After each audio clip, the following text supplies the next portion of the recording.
Sa pagtunog sa kampana sa St. Peter's Basilica, ang mga Katoliko sa buong mundo ay nagluluksa sa pagpanaw ni Papa Francisco at ito'y nagsarado sa kanyang panunungkulan bilang Papa sa Simbahan. Matapos ang kanyang libing, susunod na ang napakalumang tradisyon, ang Papal Conclave, kung saan sa loob ng Sistine Chapel, ang bagong kahalili ni San Pedro at kahalili ni Kristo dito sa lupa ang mapipili. Hindi pa man nagsimula ang mga cardinals sa Papal Conclave, may iba't ibang pananaw na ang lumabas kung sino ang posibleng mapili na sunod na Santo Papa, at isa na nito ay si Peter Cardinal Turkson. Sino ba si Cardinal Peter Turkson at bakit matunog ang kanyang pangalan na magiging kauna-unahang itim na Santo Papa? He's really the Holy Father's right-hand man when it comes to any of the social issues. 2 bisis naging contender sa Papacy at siya ang muntik ng maging unang itim na Santo Papa. If you think you'll see a black pope in your lifetime. I've been asked this question several times before. And my answer has always been, why not? Ang kanyang istorya sa buhay ay hindi hanggang diyan lang. Sa kanyang panindigan para sa hostisya at para sa pananampalataya, siya din ang pinagkakatiwalaan mismo ni Papa Francisco. Si Peter Cardinal Turkson, ang pinakamalapit sa trono ng Santo Papa. Samahan ninyo ako kung bakit si Cardinal Turkson ang posibleng kauna-unahang itim na Santo Papa. Kilalanin natin si Cardinal Peter Turkson, mga kapatid. Kasi umalingan, pag palaging inulit-ulit ay magmukha talaga ang katotohanan para sa ating mga kapatid na kulang ang kaalaman. Ang pagkadaya ay maranasan sa iba't ibang paraan. Pero napakasakit pag madaya tayo sa pananampalataya. Dahil nanganib pati ang ating kaluluwa. Viva Cristo Rey! Pro Dio et Ecclesia! Kumusta? Ipanalangin natin ang kaluluwa ni Pope Francis at ang Papal Conclave na sana makapili talaga karapat-dapat na magiging Vicar of Christ at Servant of all servants. Kilalanin natin ngayon, bago tayo papasok sa punto por punto, sino ba si Peter Cardinal Turkson? The early life and priesthood of Cardinal Peter Turkson. Before we even answer why Cardinal Peter Turkson will be the first black pope ever, we have to get acquainted with his life from the very beginning. To truly understand what makes him stand out, you have to delve into the story of his roots, his journey through the priesthood, and the values that shaped him into the remarkable leader he is today. Peter Codwo Apia Turkson was born on October 11, 1948 in Wasan, Suda, a modest mining town nestled in the western region of Ghana. Growing up in a household with 9 siblings, Peter's life was anything but privileged. His father, a carpenter, and his mother, a Methodist who sold vegetables in the local market, worked tirelessly to provide for their large family. It's said that young Peter's upbringing was enriched by a diverse spiritual atmosphere, with influences ranging from his Methodist mother to a paternal uncle who was Muslim, and a firm grounding in his father's Catholic faith.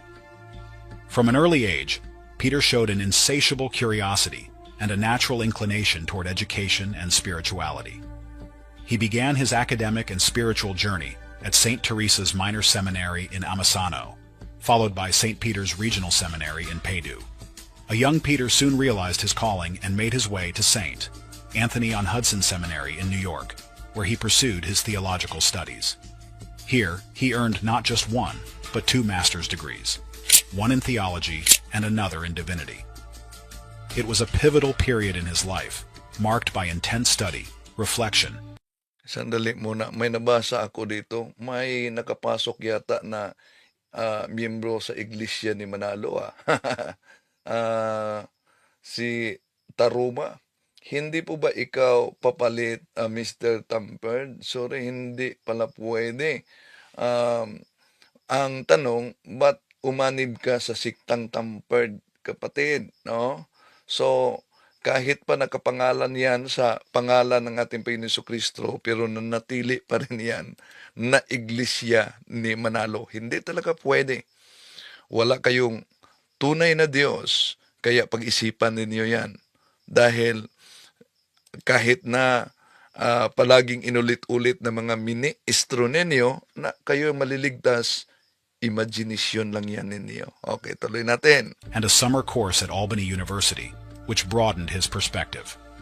On July 20, 1975, a moment of profound significance arrived when Archbishop John Amissa ordained him as a priest.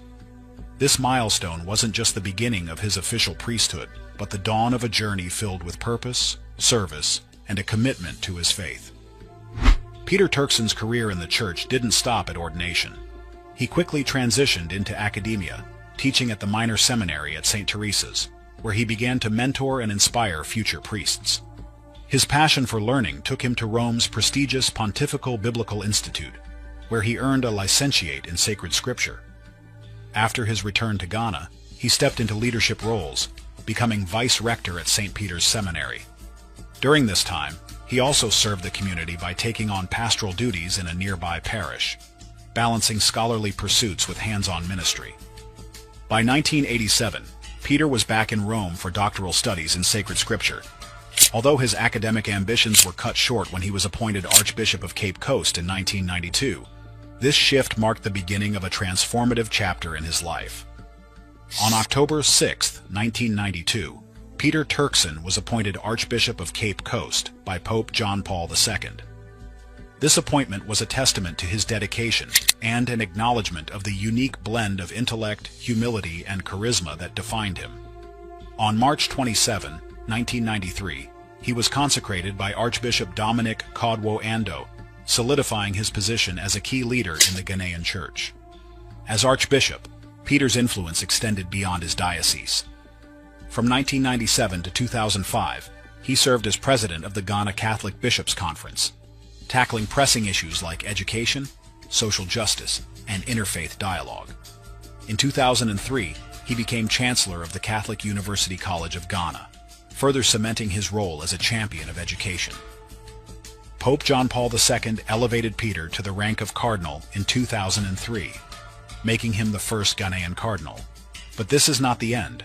Stay tuned, as Ghana will continue to shine on the global stage and make its people proud in more remarkable ways in the future. A journey through the Roman Curia. When Cardinal Peter Turkson was appointed president of the Pontifical Council for Justice and Peace in October 2009, it wasn't just another Vatican job. It was a calling that placed him at the intersection of faith and global issues. Pope Benedict's decision to bring him into this role wasn't accidental. Peter's reputation as a man deeply rooted in justice and compassion made him a natural fit for addressing the Church's social teachings on human rights, economic fairness, and peace. But this wasn't Peter's only hat. Over the years, he became a member of several influential Vatican bodies, including the Congregation for the Doctrine of the Faith, the Congregation for Catholic Education, and the Pontifical Council for Promoting Christian Unity. From these vantage points, Peter was a force for innovation. In one of his more memorable moves, Peter made headlines in 2011 when he called for a global public authority and a central world bank. Bold, right? The proposal wasn't about bureaucracy for bureaucracy's sake. It was about ensuring financial systems served humanity instead of exploiting it. Peter condemned the idolatry of the market and collective greed, reminding everyone that economics isn't just numbers. It's about ethics, solidarity, and human dignity. And while his ideas weren't universally applauded, they sparked essential conversations about reforming the global economy. Peter's talents weren't confined to policy papers and Vatican halls. In 2011, during the civil conflict in Ivory Coast, Pope Benedict XVI sent him as a mediator to find a peaceful resolution. The situation was tense, with atrocities committed on both sides. Yet, Peter's mission highlighted his diplomatic skills. So, di basta-basta ang kanyang misyon dito, no? Nang ipinadala siya ni Pope Benedict XVI sa kaguluhan na yan. His ability to approach even the most volatile situations with humility and hope. Again, in 2016, Pope Francis called on Peter for another critical mission, this time to South Sudan. As the Pope's special envoy, Peter traveled to Juba with a simple yet profound goal: peace. Carrying letters from Francis to both President Salva Kiir and Vice President Riek Machar, historic enemies from rival ethnic groups, Peter worked to foster dialogue and trust. It wasn't easy, but his presence was a reminder of the Church's commitment to peace in the face of violence. By 2016, Pope Francis recognized the need to streamline and modernize the Vatican's approach to social issues. Enter the Dicastery for Promoting Integral Human Development, with Cardinal Peter at the helm as its first prefect. The Dicastery was a bold experiment, combining several Vatican offices to tackle issues like migration, human rights, and environmental protection under one umbrella. Peter's leadership brought focus and energy to the initiative, which aligned perfectly with Pope Francis's vision in Laudato Si for a church deeply engaged with the world's challenges. Peter's tenure wasn't without its challenges. Overseeing such a wide-ranging office meant dealing with conflicts, criticism, and an ever-growing workload. Yet through it all, Peter's steady hand and ability to listen set him apart. When his 5-year term ended in December 2021, Pope Francis appointed Cardinal Michael Czerny as his temporary successor, but Peter's contributions left an enduring legacy. Twice a papal contender. If you think Peter's career is impressive so far, wait until you hear this. He's been a serious contender for the papacy not once but twice. So, dalawang busy siya naging contender sa Papacy. In 2005, when Pope John Paul II passed away, Peter was among the cardinal electors in the conclave that ultimately chose Pope Benedict XVI. While he wasn't a frontrunner then, his presence signaled the growing recognition of Africa's importance in the global church. By 2013, when Pope Benedict XVI resigned, and Peter's name started circulating again, but this time more seriously. His progressive vision, global outlook, and deep connection to the Church's teachings made him a compelling candidate. Though the conclave ultimately elected Pope Francis, Peter's inclusion in the Papabile, those considered strong candidates for the papacy, was no small feat. It was a clear acknowledgement of his growing influence and the possibility of a non-European pope. Why Cardinal Turkson came so close to becoming pope in 2013?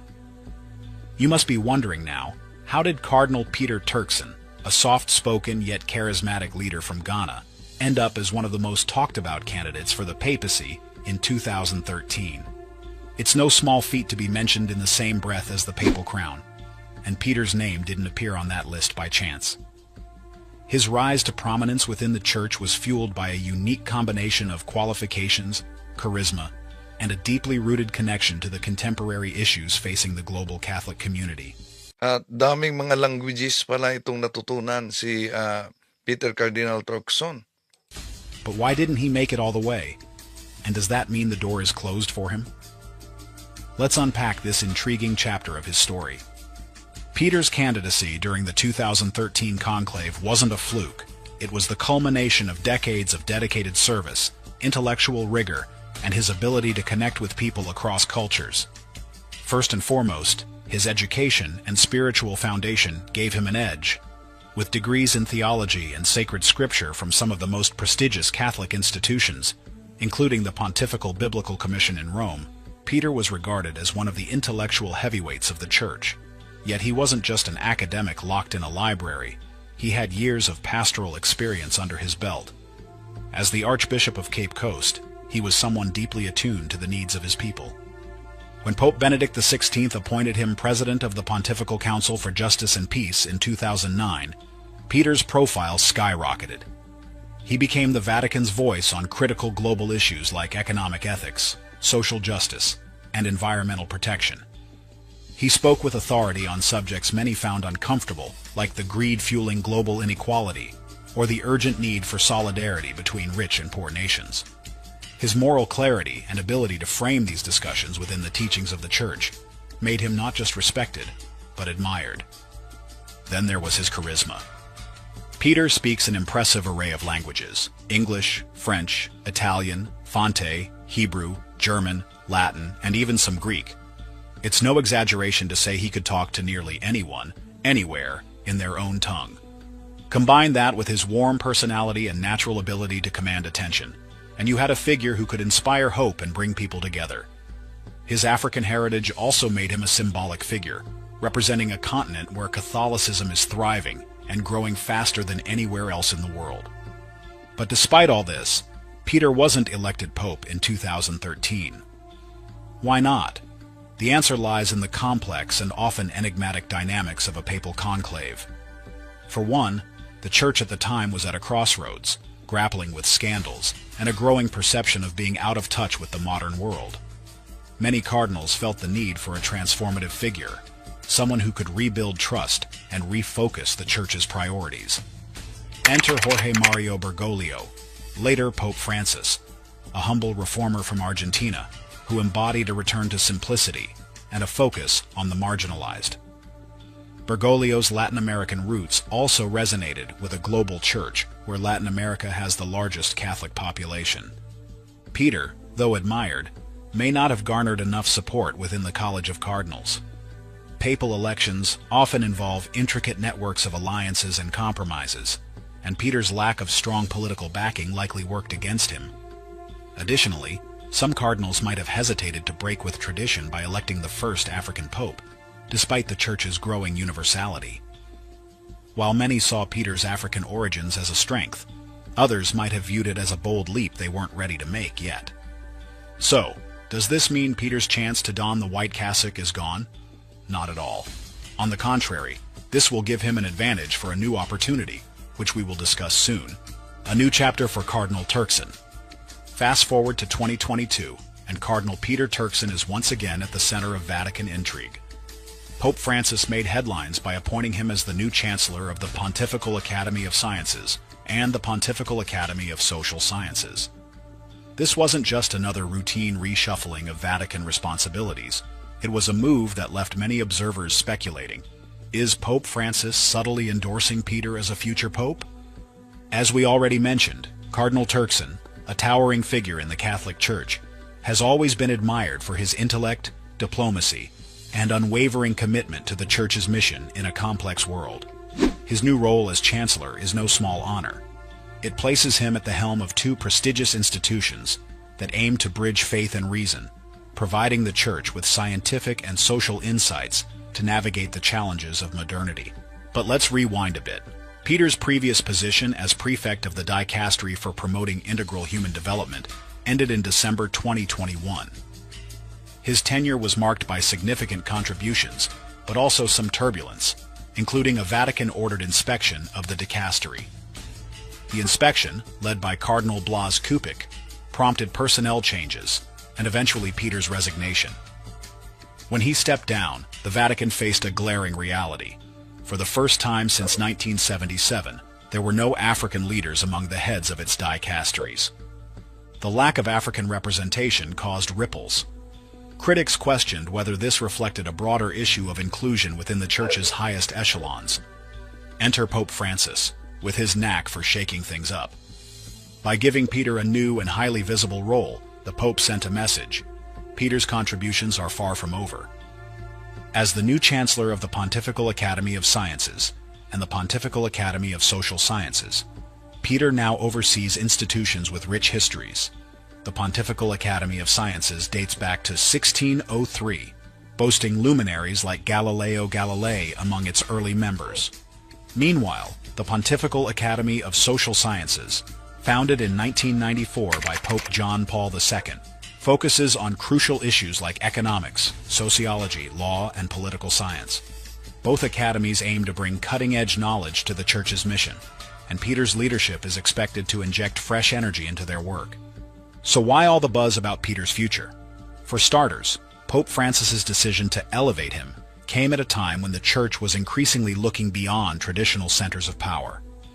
Peter's African roots symbolize the growing significance of the Global South, where Catholicism is thriving. Moreover, his ability to engage with both spiritual and practical challenges aligns with the vision of a church that is not only a moral authority but also a force for global change. And then there's Peter's track record. Fluent in 6 languages and familiar with Latin and Greek, he's a true polyglot, capable of navigating the diverse cultures that make up the universal church. His moral authority on issues like social justice, poverty, and environmental stewardship has earned him respect not just within the church, but also on the global stage. These qualities make him a compelling figure, one who seems tailor-made for a role as complex and demanding as the papacy. Some Vatican insiders have speculated that Pope Francis's decision to entrust him with this high-profile role is more than a nod to his past contributions. Could it be a quiet signal of Francis's own preferences for his successor?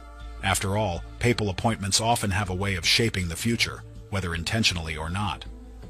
Still, the conclave that elects the next pope is a mysterious process, steeped in prayer, discernment, and political dynamics. While Peter has the qualifications, charisma, and global perspective to be a strong candidate, the decision ultimately lies with the College of Cardinals.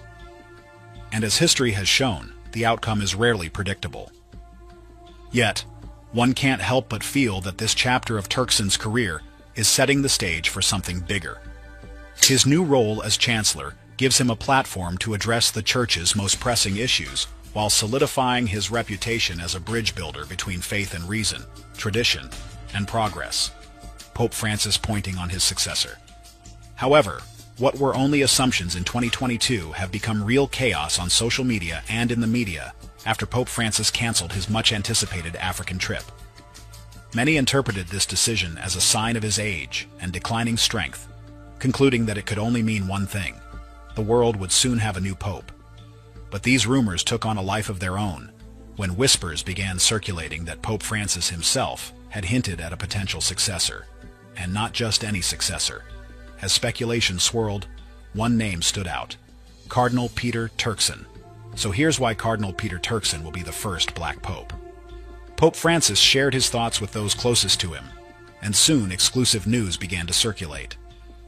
"I made my choice," he said with the quiet conviction we've come to recognize in him. Then he added, "I looked for someone worthy of leading the Catholic Church, someone who understands the heart of the people and the challenges of the world today. I have no doubt it is Peter." Pope Francis has always admired Turkson, a man who embodies humility, intellect, and a commitment to justice. Over time, Francis's appreciation for the Ghanaian cardinal became more evident through his words and actions. Turkson's unparalleled grasp of complex global issues, his moral courage in addressing economic inequality, and his deeply pastoral approach to leadership have consistently placed him at the forefront of Vatican affairs. And if betting odds are any indication of the public pulse, Turkson is leading the pack with a 20% probability, far ahead of other notable contenders. But Francis's endorsement goes beyond Turkson's impressive resume. A good pope must understand the weight of the Church, the beauty of its tradition, and the courage needed to embrace its future, Francis said. "I shared my secrets with him, not just as a pope, but as a servant of God. He listens, he learns, and he will lead with love." Why do you think Cardinal Peter Turkson has become such a prominent candidate for the papacy? What qualities set him apart from others? Hindi man tayo kabahagi sa pagpili ng Santo Papa, pero bahagi tayo para manalangin sa banal na Espiritu na pipili ng kaaya-ayang Papa na uupo sa simbahan. Sino ang hinihiling ninyo na uupo? Si Cardinal Turkson, si Cardinal Sara, si Cardinal Erdo, si Cardinal Burke. Cardinal Sara, Cardinal Erdo, Cardinal Burke ay mga tradisyonal. Pero dumami din ngayon ang mga maliban sa conservative, yung mga dahil sa natalakay na natin yung sinasabing infiltration, yeah? may mga modernist din. Kaya ipanalangin natin mga kapatid. No? At nauna nang sinabi na ang banal na espiritu'y kikilos at posibleng mag-sorpresa sa atin. Sa pagkakataong ito, inihiling ko sa inyo, isama ninyo sa panalangin ang aking father-in-law na si Bienvenido Kerquiva Osorio na pumanaw na To make his message known is our responsibility. So here we are to pledge our lives to the